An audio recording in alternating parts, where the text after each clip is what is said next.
Muy buenas tardes a todos y a todas, ¿cómo estáis? Bienvenidos a un nuevo directo con En Familia, esta plataforma para la comunicación, la divulgación con las familias de la Asociación Española de Pediatría. ¿Y de qué vamos a hablar hoy que estamos terminando el mes de septiembre y que es un mes de, bueno, pues de mochilas nuevas, pero también vemos que de mocos nuevos? Hola a todas las que os estáis conectando, hola Burgoslandia, hola amigos. Vamos a hablar de esos virus que a veces son un catarro, pero que pueden acabar convirtiéndose en algo más que un catarro. Todos estos bichillos que a veces, bueno, pues no les damos mucha importancia porque total, bueno, si esto es lo de todos los años, puede no serlo.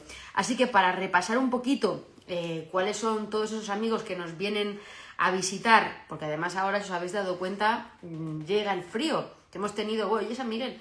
Tenemos unos veranillos de San Miguel estupendos, pero el frío, pasar más tiempo dentro de casa, si os habéis dado cuenta, pues hay mucha gente alrededor que está infecciósica perdida. Yo espero sobrevivir inmune todavía un tiempo, pero ya sabéis que lo acabo pillando todo. Vamos a hablar con un pediatra, amigo nuestro, el doctor Javier Álvarez Aldeán, que es miembro del Comité Asesor de Vacunas de la Asociación Española de Pediatra, y nos va a hablar de todas estas cosas. Os animo a que dejéis preguntas abajo, podéis ir preguntando durante el directo y también os podéis dejar preguntas para responderlas todas después. Vamos a ver si está por aquí.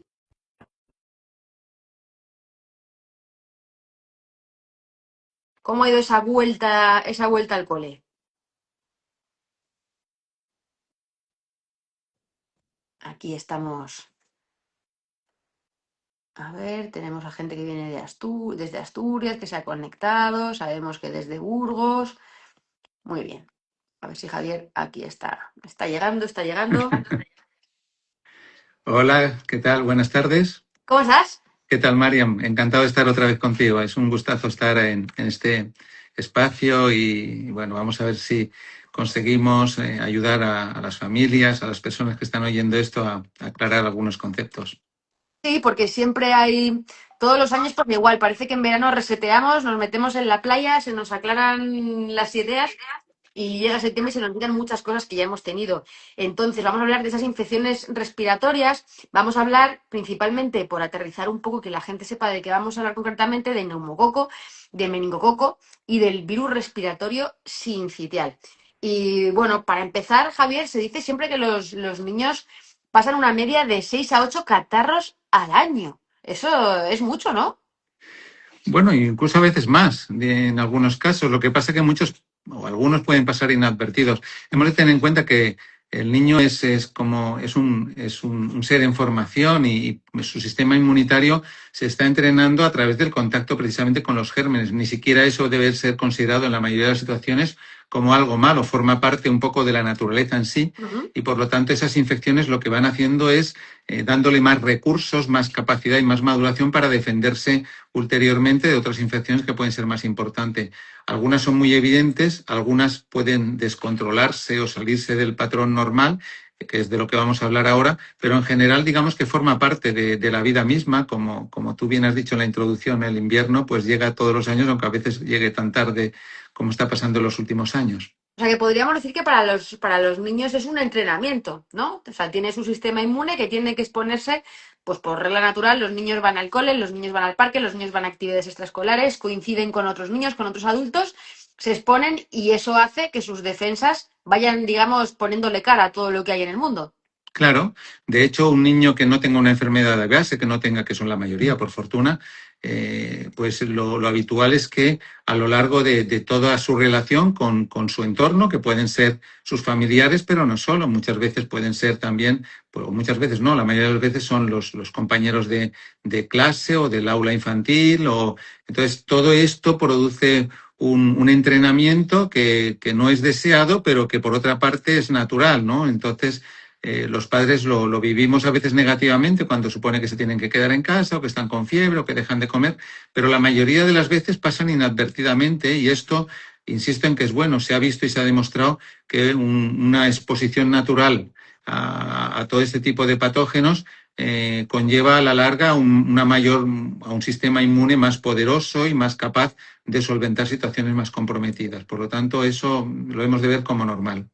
Bien, lo que ocurre es que a veces se puede ir un poco de las manos y ser palabras mayores. ¿Cómo podemos decirle a las familias, cómo podrían ellas diferenciar lo que es un catarro leve, que a veces, bueno, pues pasa desapercibido de otros síntomas que dices, uy, warning, esto igual es algo un poco más grave y podría complicarse?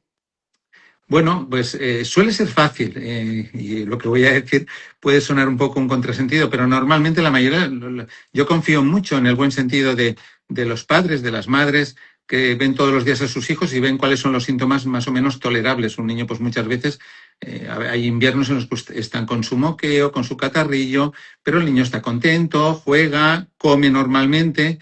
Sin embargo, hay momentos en los cuales perciben que algo ha cambiado. El niño está más lloroncete, empieza a aparecer fiebre, que antes a lo mejor tenía febrícula, incluso se desinteresa por la comida y en algunos casos en enfermedades respiratorias puede empezar a aparecer dificultad respiratoria.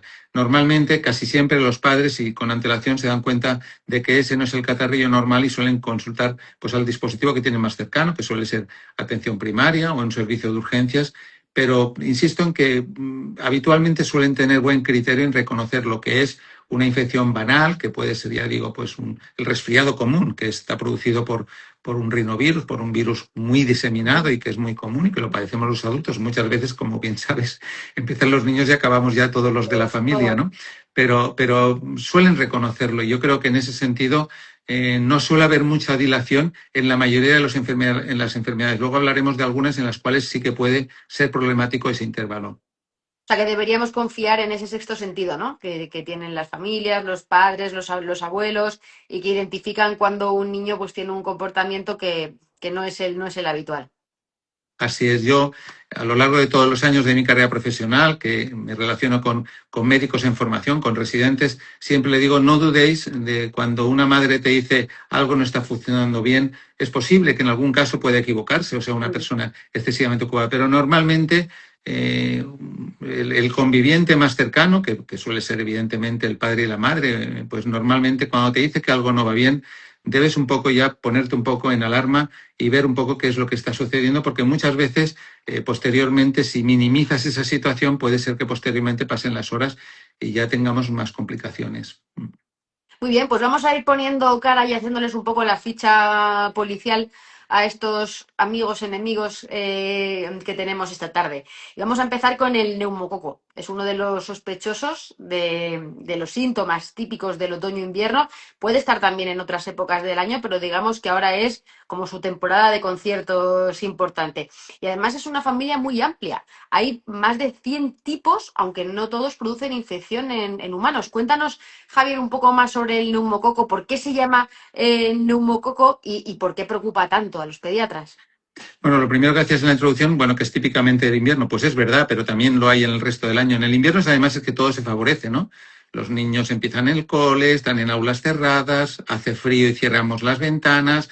Encima las actividades escolares muchas son de contacto. Todo esto favorece las infecciones respiratorias y una de ellas es el neumococo. ¿Y por qué se llama neumococo? Bueno, casi siempre, casi todas las cosas en medicina y muchas otras cosas también, pues las palabras etimológicamente vienen del latín o del griego. En el caso de neumo viene del griego, quiere decir pulmón, y curiosamente lo de coco viene del latín, que es la definición de semilla por el aspecto ovalado. Digamos, la forma esa ovalada, como si fuese parecido a un balón de rugby alargado, hace que se llame neumococo. Y además no solamente hay un coco, como dices, está el neumococo, pero hay otros cocos, el meningococo, que quizá hablemos después, el estreptococo, hay bastantes cocos, por así decirlo, pero como bien dices tú, el neumococo es uno de los más insólitos, sobre todo por la profusión de esa familia. Digamos que yo recuerdo que cuando empecé hace ya muchos años, pues la lista andaba por 70 y tantos y ahora ya en este momento superan los 100. No todos tienen la misma importancia, por fortuna. Digamos que hay unos pocos que son los que son más agresivos y esos en los que se ha centrado la atención tanto terapéutica como en las medidas de prevención. Bueno, eso lo podemos entender bien porque sabemos que igual que con los virus tenemos la gripe A, la gripe B y hay, ¿no? Como distintas cepas, pues podríamos decir que con las bacterias son de la misma familia, pero distintos tipos y unos pues nos hacen más daño que otros. Exactamente. Se da una circunstancia también que yo creo que es importante a veces conocerlo las familias, porque podría pensar, bueno, hay algunas enfermedades en las cuales una sola vacuna lo cubre todo, es lo que se llama pues una inmunidad cruzada y tal. Uh-huh. La naturaleza en ese sentido pues suele ser a veces lista y hay algunos microbios que se dotan de una capacidad para sobrevivir y para resistir, y en este caso el neumococo, digamos que la protección cruzada es poco consistente, es decir, que hemos de ir generando vacunas que vayamos incluyendo uno a uno todos ellos, cuando en otros gérmenes, por fortuna, pues a lo mejor una sola vacuna cubre a muchos de ellos, ¿no? Eso es lo importante en el neumococo, que realmente son muy frecuentes las infecciones por estos mismos.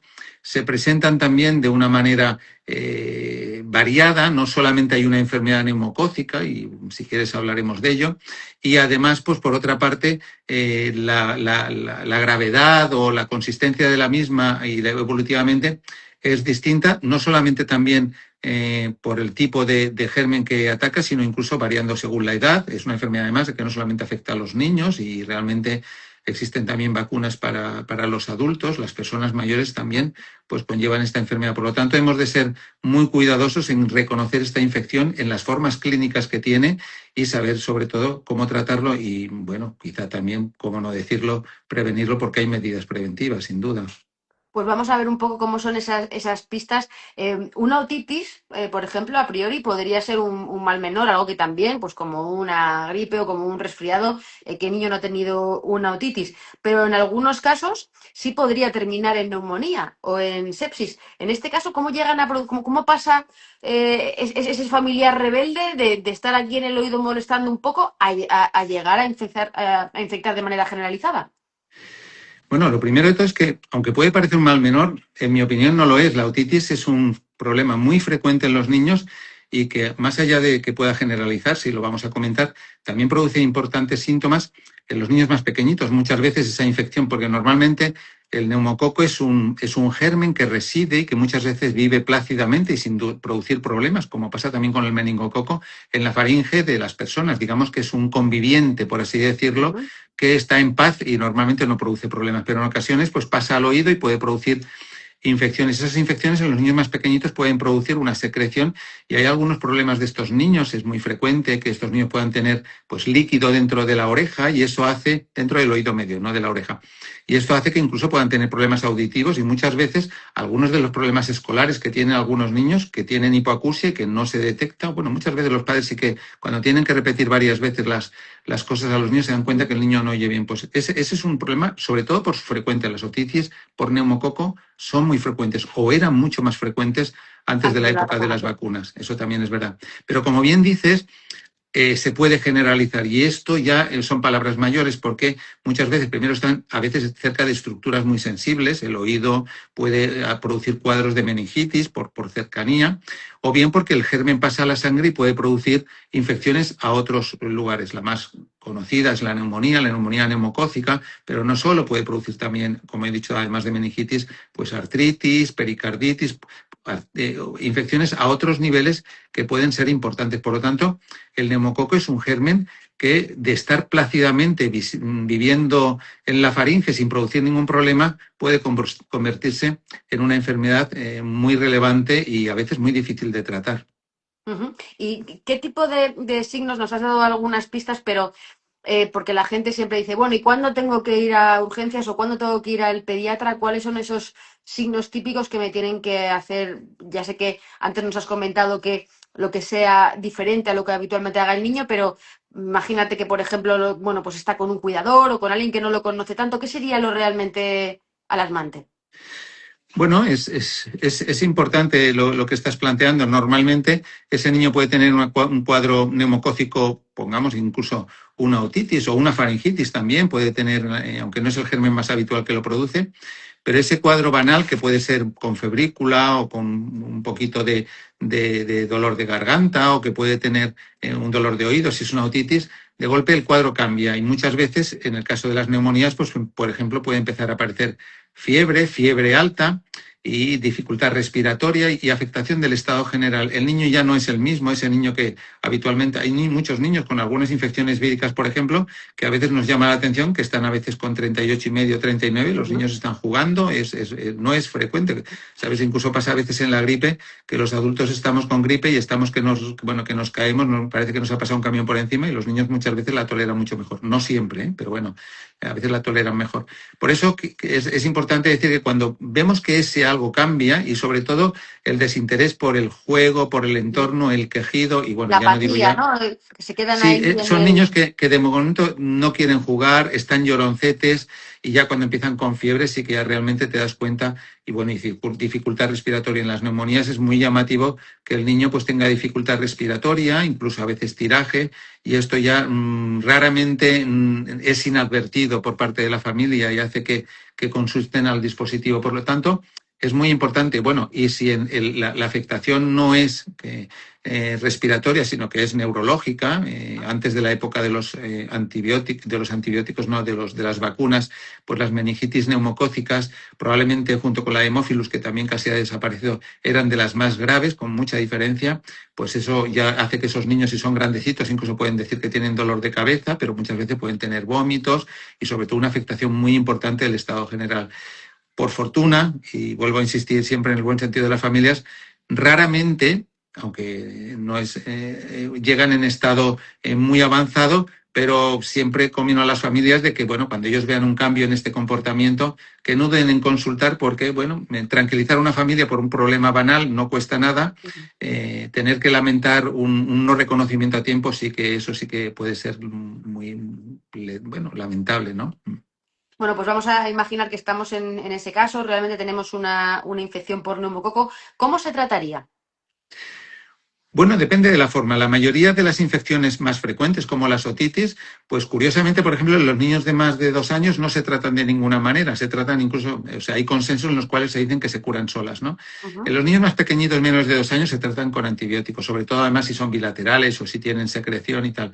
Digamos que los antibióticos de uso general, concretamente la amoxicilina es el tratamiento de elección en estos casos, es un antibiótico muy común y muy eficaz en estos casos, no hay que ir a buscar moléculas raras ni moléculas caras, ¿no? O sea que es importante saber que cuanto más directos vamos y cuanto más fáciles y sobre todo además que son medicamentos de que los niños toman mejor. Eso es un tema que a veces la gente no valora, pero hemos de valorarlo. Bueno, tú que por tu profesión sabrás lo importante que es de que los medicamentos se puedan tomar con facilidad, ¿no? Pero en los casos ya más importantes, en los niños en los cuales están más afectados, evidentemente la estrategia cambia. Con una infección neumocócica importante se tiene que tratar con antibióticos y si es una neumonía, si tiene derrame, y no digo ya si es una meningitis, tienen que ingresar, hay que colocar una vía, hay que expandirles y hay que administrar antibióticos. Más allá de eso, por ejemplo, una otitis se puede tratar en 5 o 6 días, no más de 7, pero una infección grave puede requerir a veces 10, 12, 14 días, incluso a veces más. Por lo tanto, lo importante es reconocerlo a tiempo y establecer tratamiento de los antibióticos. Siguen siendo medidas muy utilizadas y muy necesarias cuando son indicadas de la manera correcta. Cuando no lo son, como se hace a veces, pues evidentemente eso puede convertirse en un problema, pero no en este caso. Si tenemos la sospecha clínica de que estamos ante una enfermedad, una neumonía, pues evidentemente hemos de empezar el tratamiento cuanto antes. Y el niño se va a restablecer, sin duda. Qué importante esto que comentas, Javier, y este apunte sobre que muchas veces no necesitamos antibióticos de ultimísima generación, ni rarísimos, ni carísimos, porque, bueno, pues muchas veces la amoxicilina clavulánico, algunos de toda la vida que los tenemos casi como, bueno, a mí me han dado esto es lo de siempre. No, pues realmente sabemos la eficacia, pero de ahí la importancia a que se usen correctamente, porque, bueno, ahora llega el 18 de noviembre, se celebra una vez más, un año más, la Jornada Europea para el uso prudente de los antibióticos y los datos son abrumadores, ¿no? De las resistencias que aparecen cada vez más y lo importante que es para que de manera sencilla a un niño un medicamento que se puede utilizar y que está ampliamente distribuido, ¿no? Entonces siempre a mí me gusta meter la cuñita porque no somos conscientes del daño que se hace muchas veces y cómo infravaloramos el uso de los antibióticos. Y esto hay que decir que no es una cosa que hagamos mal los padres ni los sanitarios, es algo general. Se hace también, esto sabes que hay que hablar siempre me gusta hablar de la One Health. esto es algo que hay que utilizarlo también en los animales, en el medio ambiente, todo afecta, ¿no? Pero que seamos siempre todos cada vez un poco más conscientes de que cada año muere mucha gente porque los antibióticos ya no son efectivos. Y de Pero hecho bueno, se considera que probablemente en el año 2050 va a ser la enfermedad más importante y que va a causar más muertes. Yo siempre pongo la misma comparación. Si lo que nos preocupa es que los antibióticos que estamos utilizando, pues por las resistencias, puedan no ser útiles. Si los gobiernos en un momento considerasen que las armas que utiliza su ejército con el uso se fuese deteriorando y dejasen de ser útiles, estoy seguro que invertirían muchísimo dinero, muchísimo en conseguir armas pues que evidentemente fuesen mucho más letales. Y eso, sin embargo, pues lamentablemente no está sucediendo con la investigación o no como nos gustaría la investigación sobre tener pues antibióticos, nuevos antibióticos más fáciles de administrar, más fáciles de tomar y sobre todo, como no, que sean pues más eficaces y que tengan amplio espectro. Pero bueno, es una comparación, permíteme que haya tenido esa no, no, licencia, me sobre gusta, todo me en días como gusta, ahora, en los me cuales es tan gusta. importante. Me gusta mucho la comparación y me lleva a otras comparaciones y a muchas reflexiones, ¿no? Sobre cómo se utilizan las armas en muchos ambientes. Pero bueno, no todos son malas noticias porque en el caso, y concretamente en el caso del neumococo, tenemos muy buenas noticias. Lo has adelantado ya antes, Javier, antes de las vacunas la incidencia era mayor, pero la mejor parte es que las infecciones por neumococo se pueden prevenir. Cuéntanos un poco cuáles son los avances que hemos tenido últimamente al respecto y por qué es importante tener en cuenta, porque la mejor arma es la prevención, en cualquier caso. Sin duda la prevención primaria y eso es lo que nos motiva y lo que nos alienta. En el año 2000, o sea, hace ya 25 años, surgió la primera vacuna. Habían algunas vacunas neumocócicas, pero eran vacunas polisacáridas cuya tecnología pues hacía que los niños más pequeñitos no tuviesen la eficacia deseada, sobre todo en los niños menores de 2 años. Entonces, a partir del año 2000 surgió la primera vacuna conjugada neumocócica, que era contra 7 serotipos, pero se incluyeron los serotipos que producían las enfermedades más importantes y aquello cambió, por lo menos disminuyó mucho la incidencia. Y ya de manera evolutiva, a lo largo de estos 25 años, pues la tecnología no ha hecho sino que ofrecer mayores recursos. En el año 2010, hablo de memoria, creo que apareció una vacuna con 10 serotipos, un año después una con 13, y de manera evolutiva hemos tenido, pues, sobre todo cuando decimos 13 sobre 100, alguien pudiera pensar que son pocos, pero bueno, siempre se suelen incluir, obviamente, según los datos epidemiológicos, aquellas cepas o microbios que circulan más, aquellas parte de la familia que circula más. Entonces, la enfermedad ha ido disminuyendo, sobre todo han ido disminuyendo mucho las formas más graves, la meningitis sobre todo, pero también las neumonías graves. Con todo sigue habiendo enfermedad porque sigue habiendo algunos serotipos no cubiertos o a veces incluso algunos que estando cubiertos, digamos que se van haciendo un poquito más resistentes, que eso también pasa porque los gérmenes, primero, habitualmente no quieren matar a sus víctimas o a sus enfermos, sino que quieren sobrevivir, o sea que eso en el fondo, y por lo tanto se van adaptando. Pero bueno, como digo, últimamente hemos también tenido la buena noticia que pues en los últimos 2 años han ido apareciendo todavía vacunas con más número de serotipos, con una con 15 y otra con 20. Y la buena noticia también es que se han ido extendiendo, están ya distribuidas a lo largo de todo el Estado, o sea, todas las comunidades han cambiado las anteriores vacunas por las nuevas vacunas, con lo cual los niños están más protegidos. ¿Qué es lo que vamos a esperar? Pues que los datos que se ha visto en los ensayos clínicos, que hablamos datos de eficacia en condición real, pues se comprueben posteriormente con la utilización en vida real. Y los primeros signos, por así decirlo, porque llevamos poco tiempo, pues parecen alentadores de que de alguna manera estamos consiguiendo controlar aquellas bacterias que no estaban incluidos en los anteriores serotipos, en las anteriores vacunas y que ahora están incluidas. Pero no solamente es eso, sino que encima la buena noticia es que vienen todavía vacunas que incluso con mayor número, mayor capacidad de producir mayor protección. Viene una con 21, otra con 24, se hablan cada vez más. Por lo tanto, en el fondo, la maquinaria está engrasada y los pediatras nos sentimos alentados, los pediatras y los médicos también generales, porque estas vacunas no solamente están dirigidas para los niños, sino también para la población que tiene alguna enfermedad de base y sobre todo para las personas mayores que también son. Por lo tanto, yo creo que estamos en un buen momento y vuelvo a decir que de nada sirve tener buenas vacunas si no se aplican. O sea que aquí lo que hay que decir también no solamente es que tengamos buenas vacunas, sino que hagamos todo lo posible porque los calendarios se cumplan, porque los niños normalmente los 2 primeros años se suelen estar muy bien vacunados. España en ese sentido es un reflejo envidiable a nivel europeo. Probablemente no hay países que tengan tanta cobertura como nosotros.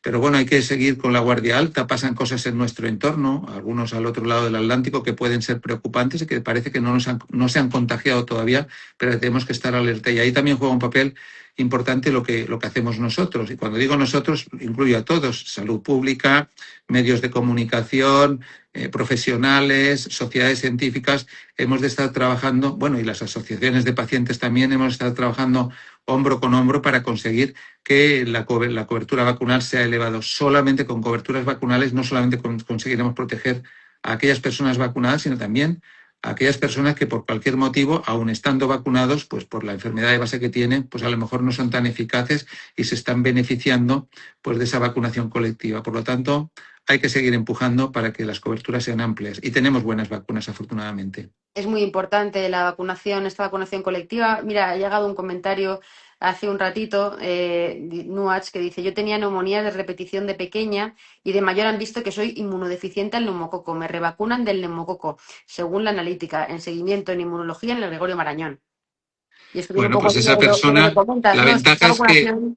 claro, no, quiero decir que, pues posiblemente si no responde de manera adecuada, bueno, por lo menos se está haciendo un esfuerzo para que esté más protegida, pero sin duda se va a proteger en su entorno. Y desde luego, pues ya sabemos de que cuando hay una persona inmunodeprimida en un hogar, pues todo el colectivo que le rodea tiene que estar vacunado frente a la gripe, frente al COVID en algunos casos, y también frente a todas las enfermedades que se pueden transmitir, porque evidentemente puede pues, ser muy importante para esa persona vulnerable. Bueno, si tenéis alguna duda, os recordamos que podéis ir poniéndolas y mientras tanto avanzamos con el segundo sospechoso de la tarde. Hemos hablado del neumococo que nos contaba Javier, que el neumo era de pulmón y el coco, ¿no? Ese coco, ese bichito que está en el pulmón. Y el meningococo, claro, nos suena a meninges, ¿no? Van por ahí los Ahí no tiros, me hemos de ir imagino. al latín ni al griego, ¿no? Realmente es mucho más fácil de... Bueno, es una simplificación que yo creo que es muy acertada.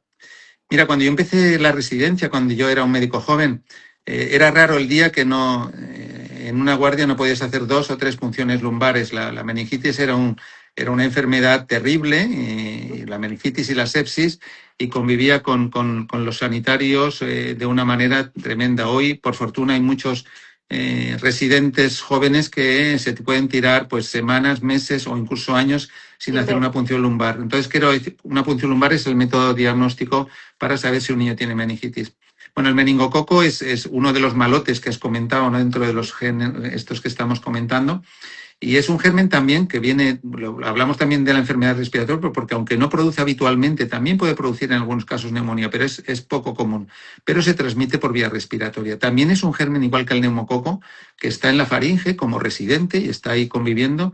Hay momentos, suele ser más frecuente a diferencia del neumococo, que es más frecuente que resida en los lactantitos y en los niños pequeños, el meningococo es más frecuente que resida, digamos que viva, por así decirlo, en paz en los adolescentes y adultos jóvenes. Y ahí vive tranquilamente y no produce normalmente síntomas, pero se transmite respiratoriamente. Lo que pasa es que de estar ahí tranquilamente y sin necesidad de afectar a personas vulnerables, sin necesidad de que sean inmunodeprimidos, son personas sanas, de golpe puede generalizarse por decir, infecciones muy graves.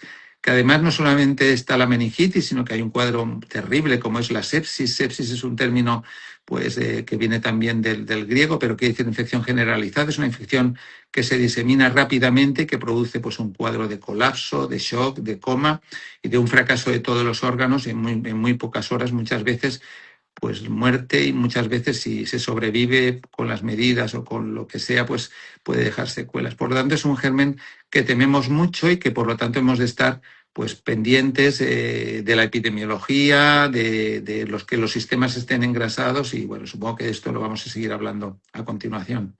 Bueno, es que se llama enfermedad meningocócica invasora. Claro, El nombre ya es un poco, asusta. está puesto a conciencia, ¿no? Claro, porque normalmente puede haber las formas locales que no producen síntomas y realmente pues no se le presta mucha atención porque pues, los sistemas inmunitarios que tenemos y defensivos pueden de alguna manera solventarlo. El invadir, como su nombre indica, y creo que los términos en estos días lamentablemente están a la orden del día, no quiero comentar nada en ese sentido, no es este el foro, pero yo también estoy muy preocupado por lo que está pasando en este mundo. Pues el término invasor lo que supone es que este germen que está tranquilamente ahí en faringe, de golpe, pues digamos, se reviste de una capa, por así decirlo, en ese caso, y invade, digamos que pasa al torrente sanguíneo y entonces puede producir un cuadro tremendamente grave. Por eso se llama también la enfermedad neumocócica, se conoce también como enfermedad neumocócica invasora, pero en este caso enfermedad EMI, enfermedad meningocócica invasora, es un cuadro tremendamente grave que se generaliza y que puede producir, pues las más conocidas son la sepsis, las meningitis y a veces la combinación de ambas, la sepsis con meningitis. Curiosamente, es más grave la sepsis sola que la sepsis con meningitis. Ajá. La meningitis, que tradicionalmente ha sido una enfermedad pues muy terrible, pero probablemente, ya digo, en este momento es mucho más grave y más letal la sepsis. Y luego otras infecciones que pueden ser artritis, también invasoras, pericarditis, puede haber también incluso neumonías también, ¿no? Pero que digo que no son tan frecuentes. Pero digamos que el patrón en este momento de enfermedad invasora son las sepsis y las meningitis. Y en este caso, adelantabas antes sobre los síntomas, creo que identificar los síntomas es crucial y sí que hay una serie de síntomas que son claramente identificativos que nos tienen que poner en alerta. Sí, el problema que existe y ha existido siempre, pues de ahí la importancia, y hablaremos de las vacunas, es que en la enfermedad meningocócica el lapso que hay entre estar bien y en estar muy mal a veces es demasiado corto. A veces sucede, y hemos asistido con frecuencia, que un niño ha acudido a un dispositivo de atención primaria, por ejemplo, por síntomas leves, como puede ser febrícula, un poquito de decaimiento, que a lo mejor en invierno podemos incluso pensar que es un cuadro gripal o viral, bueno, pues se le pone un tratamiento antibiótico, antitérmico, se le envía al domicilio y posteriormente, en cuestión de a lo mejor de 1 o 2 horas, muchas veces no más, pues el cuadro cambia de una manera y el niño pues se deteriora tan rápido que ya empezamos a correr. Eso sucede y eso es lo más temible en esta enfermedad. En los niños pequeñitos suele ser de cuadros síntomas leves, ya digo, un cuadro catarral, con síntomas de febrícula, con un poquito de afectación, pero no mucha, a estar muy afectado con deterioro, estando quejumbroso, con dificultad a veces respiratoria, porque realmente en ese momento trata un poco de compensar el descontrol que tiene. Y en los niños más grandes, pues puede acompañarse de dolor de cabeza, de vómitos, incluso en algunos casos, curiosamente, de diarrea, en algunas formas de enfermedad meningocócica. Y eso es tan difícil de reconocer en tan poco tiempo que hace que ya llegamos tarde, porque cuando la enfermedad se desencadena es terrible, porque es como si acabalgase, ¿no? De alguna manera, los médicos tenemos la sensación un poco, lo decimos a veces, que vamos por detrás del paciente. Entonces, cuando tú vas por detrás del paciente, realmente eso siempre es complicado, genera mucho estrés, evidentemente, entre el personal sanitario que lo trata, y esos niños, por supuesto, ingresan en la UCI y se utiliza todo tipo de medidas muy avanzadas, pues ventilación mecánica, expansión de volumen, todo tipo de drogas vasoactivas. O sea, existe una constelación de medidas y por más que se ha investigado, se ha conseguido avanzar relativamente poco en el resultado final. Se dice que, pues, que prácticamente con las medidas más avanzadas, pues el 10% de estos niños pueden fallecer y el 30 y el 40% pueden quedar con secuelas graves. Por lo tanto, es un aspecto terrible, pero volvemos al principio y me gusta que hayas hecho la pregunta. Pues las familias, cuando ven que algo no funciona bien, pues tienen que consultar al dispositivo, porque incluso en la enfermedad meningocócica y especialmente en la sepsis, hace años que se han establecido protocolos que no siempre son seguidos, pero que cuando un niño consulta en un dispositivo que a lo mejor está cercano a pues un niño que viva pues en una población que está a 30 kilómetros de un hospital o a 40 kilómetros y el centro de salud, si piensan que ese niño viene con dolor de cabeza, se encuentra mal, incluso puede tener petequias, que es otra de las características, esas manchitas un poco violáceas pequeños, en ese momento tú activas el traslado, llamas al dispositivo de traslado que tengas más dispositivo, pero en ese momento tienes ya que aplicar antibióticos, incluso coger una vía, si puedes, que normalmente se puede, y poner volumen, porque muchas veces eso va a salvar el niño y ese niño ya en la ambulancia, como pasa hoy día con los infartos, por ejemplo, ya va siendo tratado, no hay que esperar a que llegue al centro de hoy. Ujú. Sí, sí, sí, eso es importante y, bueno, pues de ahí la importancia muchas veces, ¿no? Que qué difícil, qué delgada línea entre banalizar los síntomas y pensar que, bueno, pues hay un poco margen de error, ¿no? Con algunas infecciones. Claro, el tema está en que quizá lo mejor de todo es que el tratamiento está muy estandarizado. pero por bien que pongas el tratamiento, si la enfermedad se ha desencadenado, muchas veces es muy difícil. En ocasiones lo consigues, evidentemente, si no, pues evidentemente no haríamos nada. Pero sí, pero en algunos casos, a pesar del tratamiento, la enfermedad sigue progresando y en algunos casos, pues la mayoría se consigue salvar la criatura, pero muchas veces puede haber lesiones y secuelas muy graves, que bueno, pues tampoco en este momento es el momento de comentarlo, es algo que realmente yo he vivido durante mi vida profesional y que lo consideramos siempre a veces como un fracaso, ¿no? Yo todavía me acuerdo de los nombres de algunos de los niños con los que he tenido que luchar y tal, pero bueno, vamos a dejarlo ahí. Realmente uno de los problemas es no solo, ¿no?, pues el índice, ¿no?, de mortalidad, sino ese tipo de secuelas. Y bueno, pues de ahí la importancia, una vez más, de confiar en las vacunas, que al final es el mejor arma que tenemos. Y en ese sentido, Javier, cuéntanos, bueno, qué vacunas, de cuántas disponemos, qué papel tienen y por qué realmente cualquiera que nos esté escuchando, pues no debe dudar en decir, oye, pues sabiendo que esto ha sido un problema que, bueno, ha generado muchísimo dolor y muchísimo sufrimiento durante tanto tiempo y que lamentablemente no está erradicado y que puede seguir atacando. ¿Qué tipo de vacunas tenemos para que la gente pueda hacerse una idea? Bueno, pues hasta el año 2000 no teníamos prácticamente nada. Teníamos algunas vacunas polisacáridas que realmente pues no tenían el efecto deseado. Pero por fortuna, igual que pasó con el neumococo, y curiosamente pues en la misma fecha, primero hubo una vacuna conjugada meningocócica frente al serogrupo C, que era el que entonces estaba circulando, y que además hubo, bueno, aquellos que tengan un poco de memoria, tuvo ámbito nacional, incluso alguna repercusión política que no viene al caso comentar, pero que esas vacunas se establecieron en el año 2000 y se introdujeron en el calendario. Eso produjo una disminución drástica de la enfermedad meningocócica por el serogrupo C y, por lo tanto, se mostraron como muy eficaces y prácticamente durante mucho tiempo estuvo, si no desaparecido, desde luego muy poco frecuente. Pero había otros serogrupos que han estado circulando. Durante muchos años ha sido el serogrupo B. El problema que hubo con el serogrupo B es que tecnológicamente, por compartir una serie de componentes con alguna estructura humana que hay en el cerebro, pues costó mucho conseguir las vacunas, igual que se había hecho conjugadamente con el meningococo C. Pero bueno, por fortuna, en el año 2013 ya pudimos disponer de una vacuna frente al meningococo B, e incluso al mismo tiempo, poco después, hubo otra también que se aplicaba ya no para niños más pequeñitos, sino niños a partir de 10 años, o sea que ya teníamos vacunas disponibles frente al meningococo B y que la Asociación Española de Pediatría ya recomendó su inclusión. Bueno, en el caso del meningococo B tengo que decir que han tenido que pasar desde el año 2013 hasta el año 2022, creo que fue la ponencia en la Comisión de Salud Pública cuando la incluyó en el calendario, y bueno, ahora está en todos los calendarios, por fortuna, la vacuna frente al meningococo B para los lactantes, que es donde está la enfermedad más grave, aunque también puede ser en niños más grandes, por eso también la Asociación Española de Pediatría recomienda la vacunación de los adolescentes frente a meningococo B.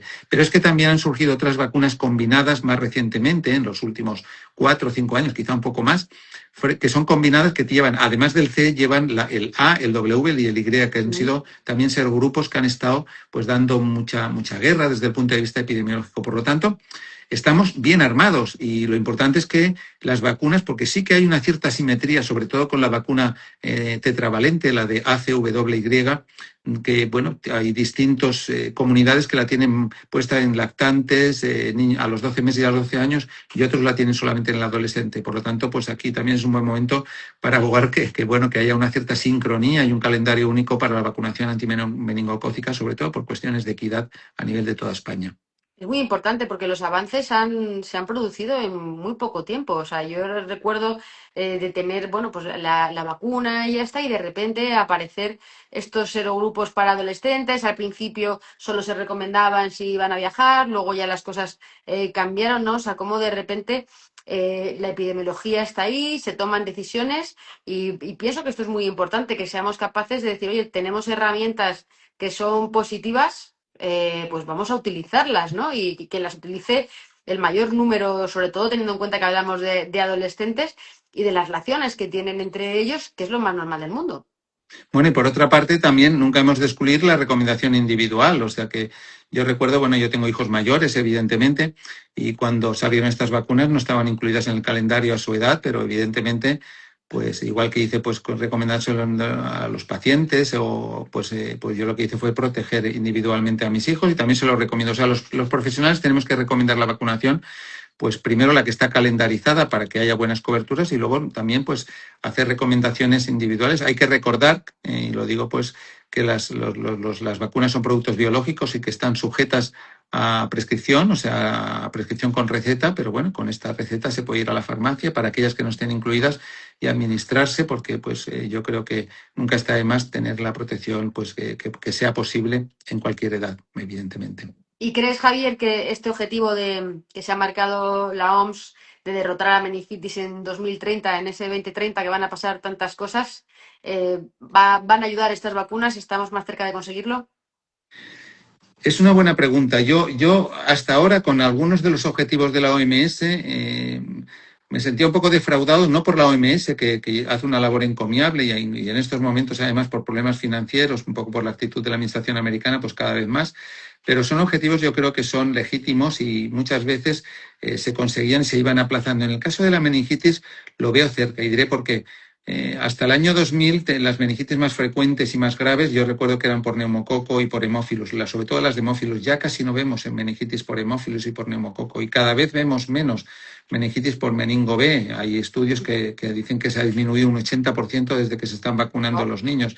Y no solamente esto, porque habrá gente que dirá, bueno, pues si un 80%, ¿qué pasa con el otro 20%? Bueno, pues el 20% de personas vacunadas que pueden tener la enfermedad no se mueren y no tienen secuelas. Me refiero que eso también es importante. Entonces, por lo tanto, yo sí que veo que realmente estamos en el camino de que en 5 años consigamos, y sobre todo en los países donde además la meningitis se cobra un buen número de vidas, porque hablamos en nuestro país, pero por ejemplo en el África Central, pues evidentemente la meningitis era antes una muerte segura casi y ha mejorado mucho con las vacunas que se están introduciendo con los programas de vacunación ampliada por parte de la Organización Mundial de la Salud. Por lo tanto, yo creo que hemos de seguir empujando todas las estructuras, lo comentaba antes, desde los profesionales, los medios, las sociedades científicas de salud pública, para que tengamos incluidas todas las vacunas disponibles y contrastadas por la evidencia científica y sobre todo que consigamos que las coberturas sean lo más amplias posibles. Pero sí, yo creo que voy a confiar por esta vez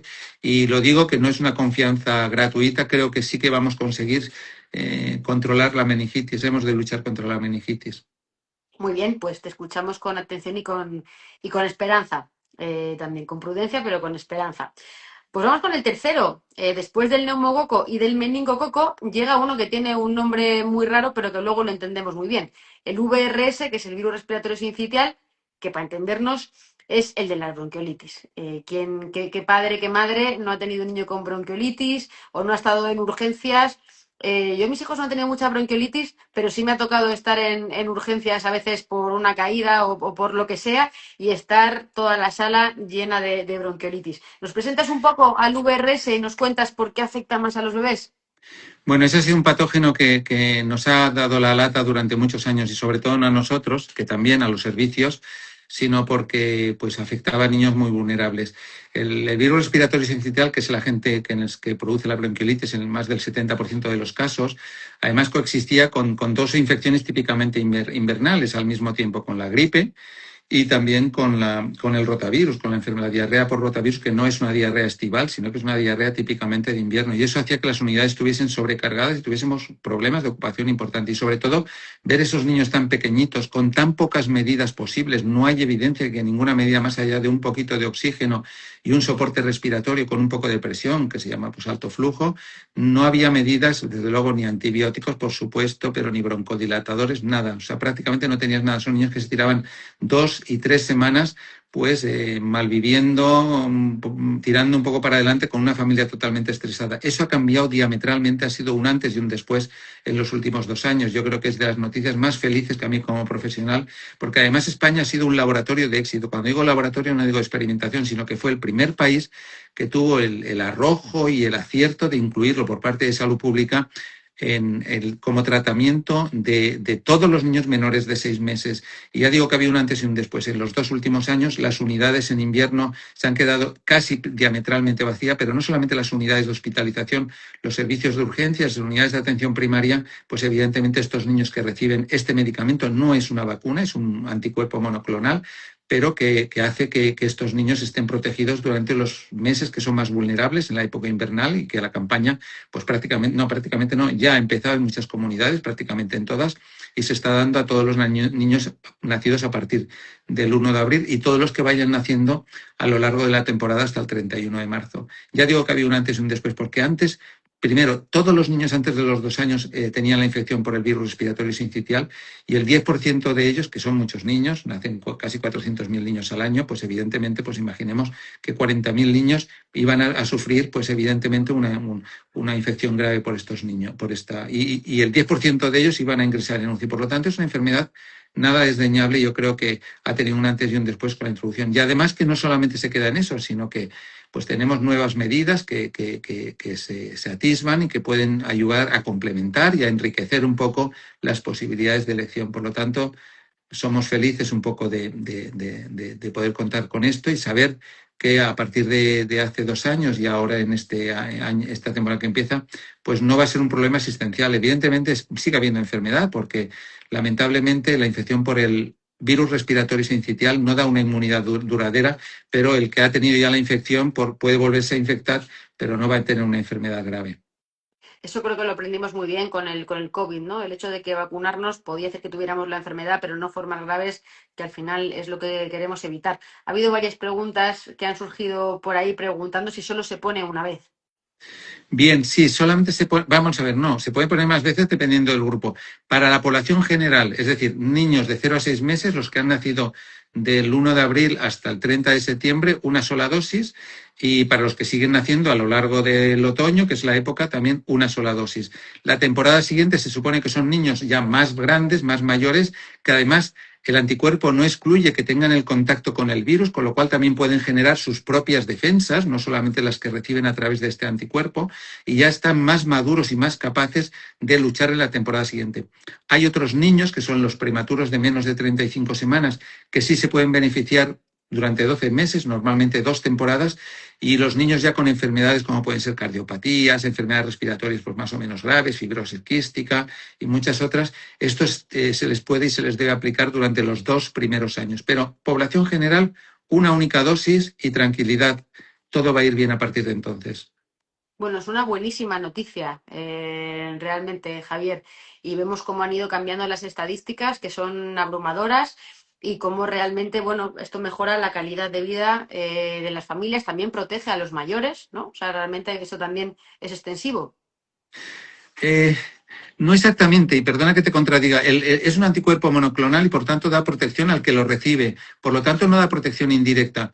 Pero lo que sí sucede es que las personas mayores, como digo, normalmente ya han estado en contacto con el virus y por lo tanto no van a tener infección grave, pueden tener un cuadro respiratorio que a veces puede ser por rinovirus y tal. Ya digo que en este caso es de los pocos casos en los cuales al ser un anticuerpo y no una vacuna no da protección indirecta. Pero sí es importante saber que también las personas más mayores se pueden beneficiar también de la protección. El COVID nos enseñó muchas cosas, pero una de las cosas que enseñó cuando se empezó a hacer el triple screening, que se hacía gripe, VRS y COVID, se dieron cuenta también los internistas que algunas de las personas mayores que ingresaban con deterioro respiratorio y entonces el diagnóstico solamente se aplicaba a los niños pequeños, se dieron cuenta que también las personas mayores pues estaban muy afectadas y hoy día también hay medidas y en este caso sí que hay vacunas, como la vacuna también de la embarazada. Existe una vacuna que Sí, no está han puesta. preguntado por ella.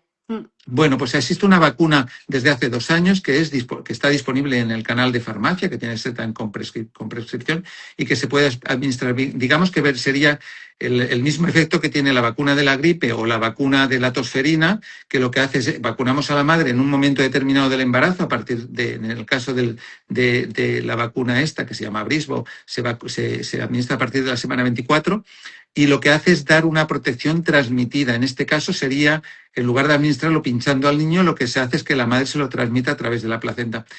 ¿Alguna ventaja tiene? Pues sí, quizá la ventaja que tiene es que si la madre se inmuniza pues, o se vacuna en el mes de junio, pues evidentemente, pues aunque no es lo frecuente, pero también puede haber infecciones frente al virus respiratorio sincitial, también fuera de la época invernal, aunque no es lo más frecuente, pero por ejemplo, en las ciudades más templadas, como la ciudad que vivo yo, pues hay a veces circulación de virus también en épocas más templadas. Pero insisto en que no es la estrategia que se ha elegido en el Reino Unido y en Argentina, pero es bueno tener también más opciones, que yo creo que en momentos determinados podemos también hacer que distintos países se puedan beneficiar, porque a fin de cuentas los niños que hemos de proteger son todos, no solamente los que tenemos en nuestro entorno, y ahí yo creo que hemos de contribuir también a extender este conocimiento.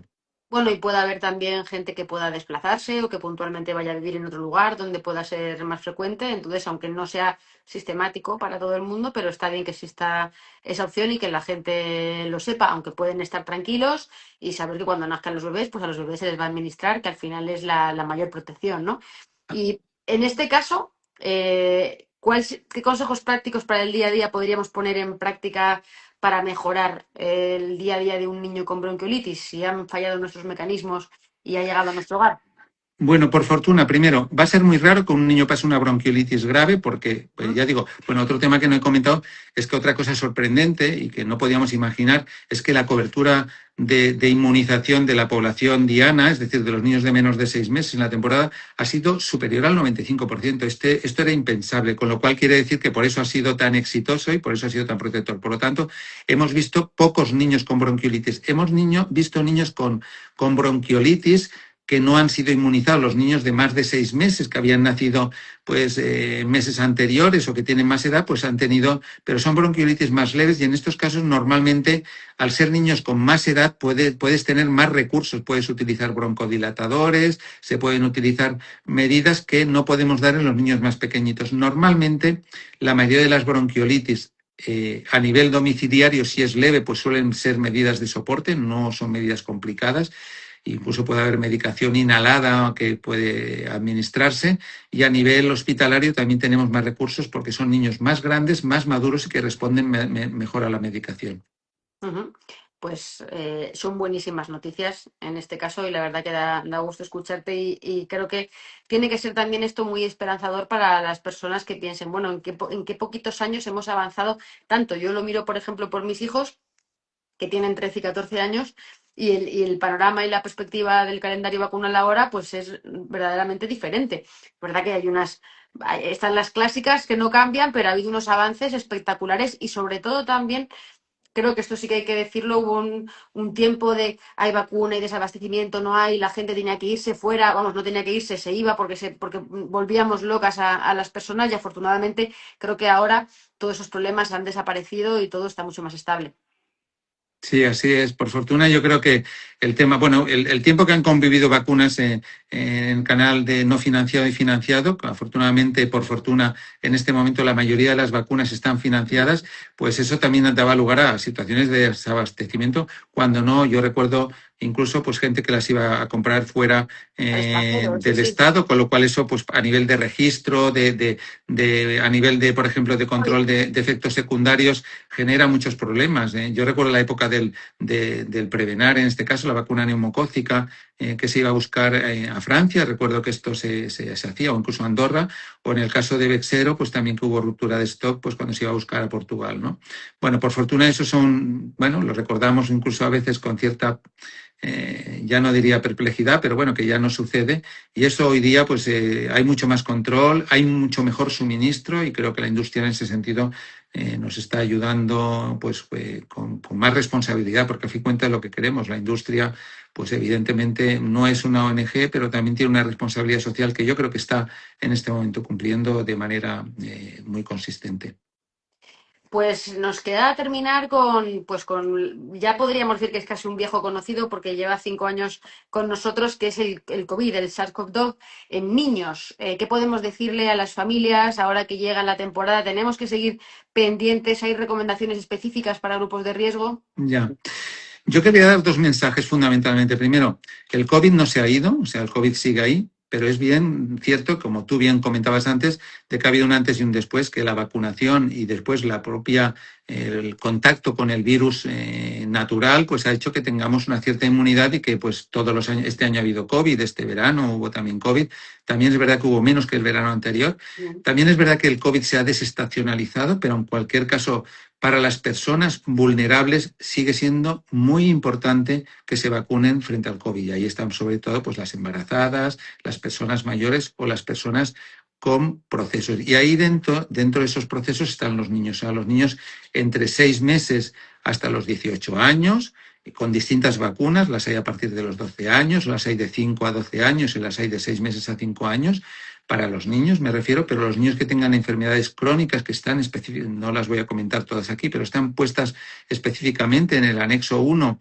de las recomendaciones del Ministerio, pues hay algunas que pueden ser fácilmente niños que están con medicación inmunosupresora, que tienen algún tipo de inmunodeficiencia, que tienen, pues por supuesto, niños trasplantados, niños... O sea, hay un buen número de niños, que no son pocos, que no hemos de olvidar que se tienen que vacunar y algunos incluso se tienen que revacunar, o sea, porque la duración de la inmunidad que deja la vacuna pues no es excesivamente duradera y también pasa esto con los adultos. Por lo tanto, hemos mejorado mucho, ya no estamos con aquello de que estábamos locos por vacunarnos en el año, recuerden, finales del 20 y sobre todo a lo largo del 21, pero aquellas personas que se tienen que vacunar, que se vacunen. Y yo quiero recordar aquí también siempre, bueno, pues a mí siempre la vacunación de la embarazada como profesional y estando en el CAP siempre ha sido un tema que me ha motivado mucho.